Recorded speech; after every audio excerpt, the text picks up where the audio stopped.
Hola, ¿qué tal a todos? Estamos en esta nueva sección del proyecto Jerem, en específico de los filósofos malditos, que se llama la tinta blanca, la tinta negra. En esta sección abordaremos distintos temas de actualidad y algunos de no tanta actualidad. Reflexionaremos, debatiremos, pensaremos sobre ello a partir de las voces de los filósofos malditos. Y para inaugurar esta sección nos acompaña el maestro Diego Merino, quien hoy nos hablará sobre el lenguaje inclusivo. Entonces, Diego, para empezar, ¿qué piensas de esta nueva moda del lenguaje inclusivo? Bien, muchas gracias. Em,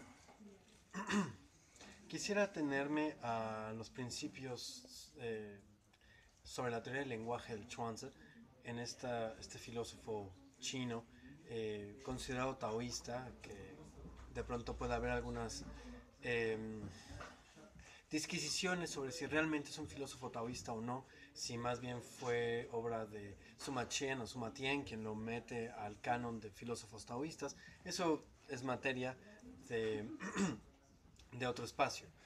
Pero quisiera circunscribirme a lo que dice el maestro Chuang en la obra del Chuanzi sobre la cuestión del lenguaje, en donde el lenguaje no agota el ser, sino que el lenguaje es susceptible a una serie de situaciones y de acontecimientos que no exigen inamovilidad.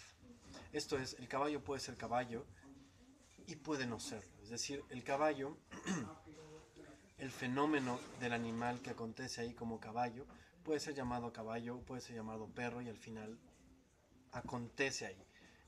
Y acontece entre comillas por este juego de contrarios y el devenir del tiempo y de toda la existencia. Bien, atendiendo a que la palabra no agota el ser, a mí me parece muy interesante el hecho de que se busque generar un cambio en el reconocimiento del individuo a través de la falacia del lenguaje. Hay muchos lingüistas, hay mucha filosofía del lenguaje que puede poner en jaque esta postura, pero de lo que se trata es hablar a rajatabla en este momento para poder generar estos debates. De modo que si en la audiencia se encuentra en un momento dado algún filósofo del lenguaje o alguna feminista o algún feminista que sea partícipe de la filosofía del lenguaje, será un placer leer la disertación.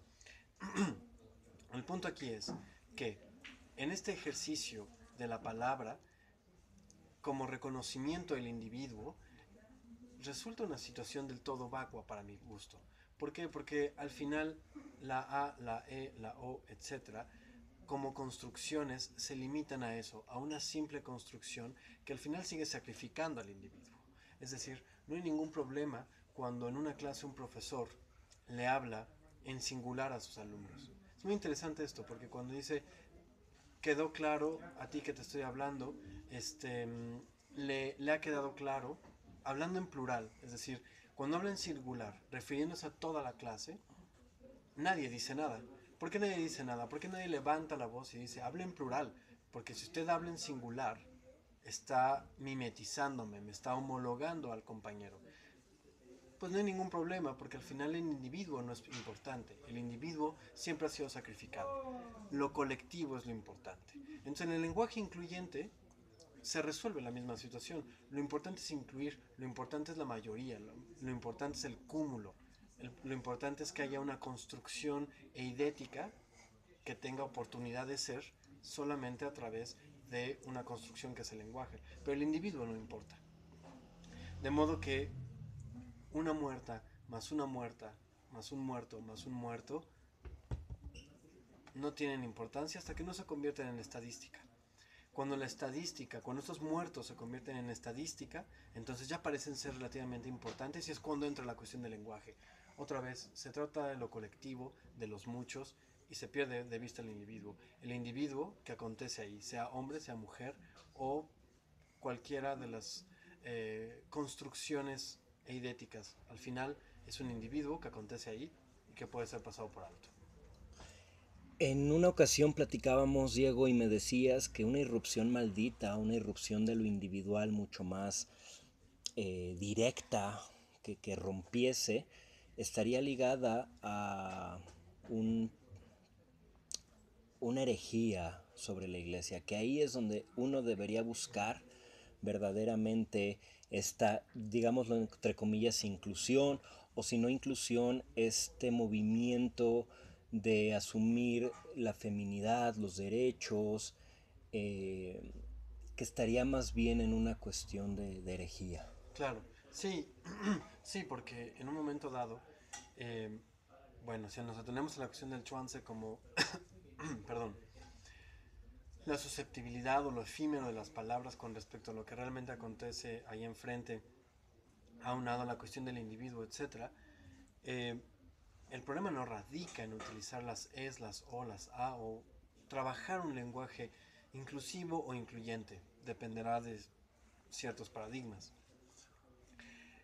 El meollo estaría en un momento dado en una cuestión de orden cultural que va más allá de la cuestión del lenguaje. Del lenguaje en el sentido incluyente o excluyente, porque como sabemos hay lenguaje y metalenguaje que no exige necesariamente un idioma específico, una letra específica o n de variantes. Cuando hablamos de este lenguaje cultural, estamos aduciendo al hecho de que el meollo tiene que ver con las construcciones paradigmáticas de lo que nosotros entendemos como real y realidad. En ese sentido, si hablamos del cristianismo, estamos hablando de que si realmente se quiere erradicar la exclusión y si realmente se quisiera hacer un ejercicio incluyente, habría que deslindarse del paradigma del cristianismo o de las tradiciones judeocristianas desde el momento en el que Dios es hombre. Y eso queda muy claro. Aún y para aquellos, voy a hablar solamente de la tradición cristiana católica apostólica romana, aún y para aquellos que consideran que la figura del Padre es asexuada por contenerlo y comprenderlo absolutamente todo, no se puede negar que la figura de Jesucristo no es asexuada. La figura de Jesucristo es varonil, es una figura de un hombre, y esto en relación con el Espíritu Santo y por ende con el Dios Padre, pues entonces se resuelve en que Dios es hombre. Y si Dios se resuelve en que es hombre, no importa qué santa ni qué virgen maravillosa se exponga frente a su divinidad, siempre será menor, porque la Virgen no puede ser mayor, ninguna santa puede ser mayor que Dios. En este sentido, creo que los paradigmas culturales en orden a los roles, porque tiene que ver mucho más allá de la sexualidad, tiene que ver con esta construcción de rol, tiene que ver con la construcción de género, etcétera, etcétera, cuando está paradigmatizada en la totalidad metafísica que deviene en lo ontológico, ahí está el meollo. El lenguaje incluyente puede ser una parte importante, pero al final no agota el problema. No agota el problema porque al final el problema no es si se acepta o no se acepta tal rol, tal género o tal construcción sexual. El problema es que de una u otra forma se pierde de vista al individuo. Aún y cuando se habla de una comunidad como la LGBTQI, estamos hablando de grupo. Entiendo que se tiene que evidenciar y que es necesario que haya una voz que abarque la mayoría de los individuos, pero al final no existe un individuo que cumpla con LGBTQI. Al final estamos hablando de construcciones como humanidad, como Stirner lo dice, ¿no? Cuando no es Dios, es la humanidad. Me entrego a Dios o me entrego a la humanidad. Y las dos son construcciones eidéticas. No hay el individuo de por medio, porque si atendemos al individuo, caemos en el egoísmo. Y el egoísmo es un paradigma que hasta el día de hoy no se ha podido superar. Muy bien, Diego, pues muchas gracias. Con esto damos por terminada esta entrevista. Esperamos sus comentarios en la caja y sigan esta sección para apoyarnos en esta reflexión continua. Muchísimas gracias. Muchas gracias. Hasta luego.